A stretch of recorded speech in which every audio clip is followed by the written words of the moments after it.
اولا كارتاغوس كوموستان، مرحبا بكم الولاد في فيديو جديد. اليوم مش نحكيو على يوسف البليلي المخلوع، ونحكيو على صفقة ممكن تتم في الأيامات القادمة أبو طه، وصفة رسمية يصححها عادل بالطيب. كنت تحب الأخبار السخونة اليوم؟ حضر هيك القيمة متاعك ويجي اسمعني 8 دقائق من وقتك. يوسف البليلي الولاد اختفى فجأة، خذات طيارة وما رجعش. عفوا، الفحوصات الطبية اليوم خميس، ما جاش يعمل فحوصاته، والراجل شد الطيارة للجزائر وما رجعش. وفي نفس الوقت جاب الترجي، ما قعدش مكتف يديه. اوكي، يوسف البليلي مشى، ما خمم في صفقة جديدة اللي هي ممكن تتم في الأيامات القادمة. مهند أبو طه الأردني ماهوش في السير لولاد 100%، ما زالت الأمور في محو المفاوضات. وزاد ختمها بصفقة جديدة، عادل بالطيب أصبح رسميا مكشخ. شنو اللي صار بالضبط؟ هل البليلي فعلا خرج؟ وشكون باش يعوضوا؟ اليوم باش نحكيو على كل شيء بالمعلومات، بالتحليل وبالكواليس اللي برشا صفحات ما حكيوش عليها. اما قبل كل شيء، اذا اول مره تزوروا القناه اعمل الاشتراك وفعل جرس التنبيه باش يوصلك كل جديد، خاطر هنا الخبر يوصلك قبل ما يوصل حتى يكتب الخبر. نبداو بالبليلي الولاد. البليلي شنو حكيته؟ خلينا نبدا بالملف اللي عمل صداع لكل جماهير الترجي. يوسف البليلي الناس كانت تستنى في الاعلام الرسمي لتجديد العقد، والفجأة اللاعب ما حضرش للفحوصات الطبيه، وهذا بدات الاسئله. وين مشى؟ مشى للجزائر خويا. شنو اللي صار له؟ علاش ما علمش حتى حد؟ بصراحه طعنا من الخلف المسؤولين الترجي الرياضي التونسي. هو ما تذكرش عمناول كنت يضرب. انا كان جاء معناتها مسؤول اخر في اي فريق اخر نقول له برا هذا الباب، حنك الباب والى اللقاء. اما هما دواوة وصرفوا عليه وفي بالهم مش يرجع خير من قبل، اما هو طعنهم من خلف. بصراحه ماهيش رجله. ولد البليلي اتصل بمسؤولي الترجي وأعلمهم أن يوسف سافر الجزائر، أما إلى حد الآن ما فما حتى بلاغ رسمي من الترجي ولا من اللاعب. لكن التقارير الجزائرية تتحدث بقوة على وجود مفاوضات مع مولودية الجزائر، وزادت الصورة التي نشرها أحد مسؤولي المولودية خلت الإشاعات تولي نار. لكن خلينا نكون واضحين، الى هذه اللحظه ما فما حتى توقيع رسمي. ما زال ما وقعش لو يوسف البليلي. صحيح هو في الجزائر، صحيح مع مسؤولين مولودية الجزائر، صحيح ما جاش اليوم للفحوصات الطبية، أما ما زال ما صححش. أوكي، ونعرفوه مهبول. يوسف البليلي كان جاب كلمته، كان جاء معناتها ما عندوش هيك الهبلة اللي في التران، واللي ما عندوش الهبلة اللي خارج التران. راهو لعب في أقوى البطولات الأوروبية، أما هو بمخه ما نحبش نقول كلمة أخرى، راهو تويكا راهو أحسن لاعب ممكن نشوفوه في أوروبا. أما هو ما عملش كارير كيما الجزيرية حبوه، ولا كيما التوانسة زادة حتى احنا نحبوه. صراحة أنا كنت من اللي هو خرج، من اللي هو صغير عمره 20 21 سنة، خليته معناتها من اللاعبين اللي مش يكون عندهم شأن في البطولات الأوروبية. أما هو بصراحة بكسوحية راسه ما وصلش. يا اخي البليلي بصراحه بالنسبه لي، يا اخي انا البليلي لاعب كوره ولا مسلسل تركي؟ كل حلقه فيها مفاجاه. لكن بعيد عن الضحك الولاد، اذا البليلي يخرج باش تكون خساره كبيره، خاطر مهما اختلفت الاراء يبقى لاعب ينجم يربح لك ماتش وحده. لكن في نفس الوقت الترجي اكبر من اي لاعب، والاداره يبدو انها كانت مستعده لهذا السيناريو.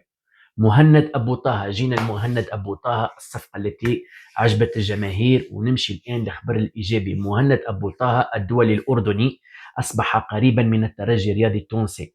عدة وسائل إعلامية أردنية وعراقية أكدت أن اللاعب سيصل إلى تونس خلال الأيام القادمة باش يقوم بالفحوصات الطبية ثم يمضي العقد. شنو يميز أبو طه عفوا؟ أول حاجة العمر، عمره 23 سنة، مازال صغير، يعني لاعب عنده حاضر ومستقبل، مرونة تكتيكية كبيرة، وينجم يلعب جناح أيسر، ويعني المدرب عنده حلين في لاعب واحد. وثالث حاجة السرعة، يعمل يمشي معناتها يطلع ويهبط، ما عندوش مشكله في الفيزيك نتاعو، تبارك الله ما شاء الله. احنا شفناه مع المنتخب الاردني في كاس العالم، لعب 3 مقابلات متتاليه، قدم اداء رائع بصراحه. انا شفته مهند ابو طه من ميزات نتاعو اللي هو يشوت من بعيد، نجم يشوت لك حتى من 30 متر و25 متر، نجم يشوت لك حتى من فيستيري ماركي. بصراحه عنده شوتات قوي برشا، مش نشوفوه في البطوله التونسيه، في بطولتنا مش يماركي برشا اهداف. والعرضيات نتاعو الصح بدقيقه كيما يعني ذكرني بعلي معلول في التوزيعات نتاعو. وخاصة مباريات قوية في آسيا وتصفيات كأس العالم، وهذا يعطيه خبرة محترمة. إذ تمت الصفقة الترجي باش يربح لاعب ينجم يخدم الفريق سنوات طويلة، ممكن جدا يكون أفضل انتدابات الموسم. عادل، وتوا نجيو العادل بالطيب رسميا مكشف اليوم، صحح الولاد. أما الصفقة التي أصبحت رسمية فهي عادل بالطيب، المهاجم التونسي القادم من الدوري الروماني، وقد عقد وقع عقد لمدة 3 مواسم. بالطيب جاء من صفقة انتقال حر، وهذا يعتبر مكسب مالي للإدارة. شنو قدم الموسم الماضي؟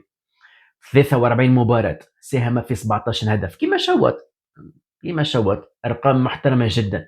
اللاعب يتميز بالسرعة، يضرب المساحات، يجيد اللعب كمهاجم، وينجم ايضا يلعب كجناح. يعني المدرب باش يكون عنده خيارين هجوميين اكثر. والحاجه اللي عجبتني شخصيا انه لاعب يجري على كل كوره، ما يسلمش خويا.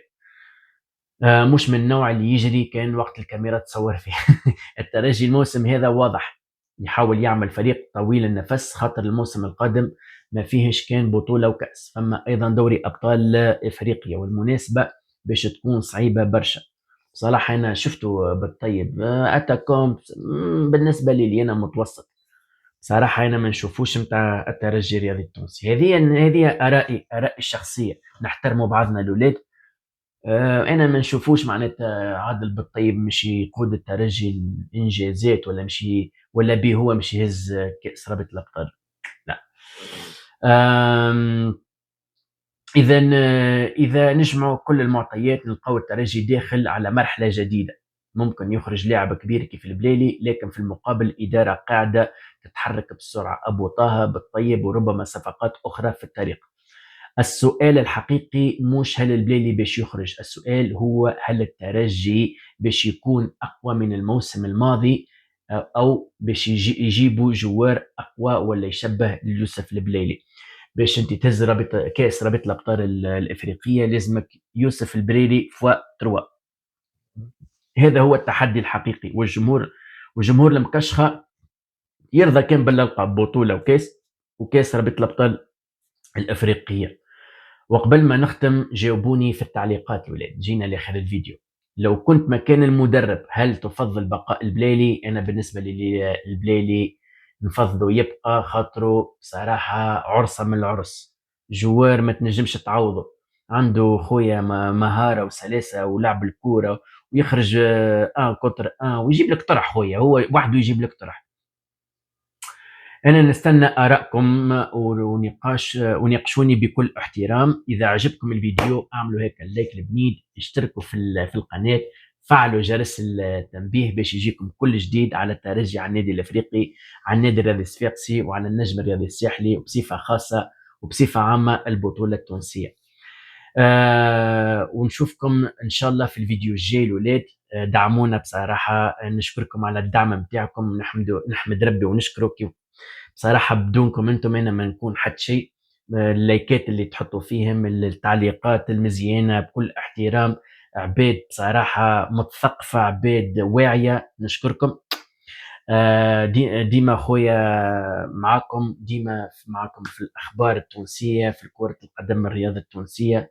إن شاء الله خويا نكون أنا عن حسن ظنكم، وديما يكون معناتها الحوار مبني على على التفاهم، وحوارنا يكون راقي. ما نحبوش السبان والشتم، نحبوا حوار يكون بكل أدب. أوكي، جينا لاخر الفيديو الولاد. y nos vemos a la próxima y hasta luego.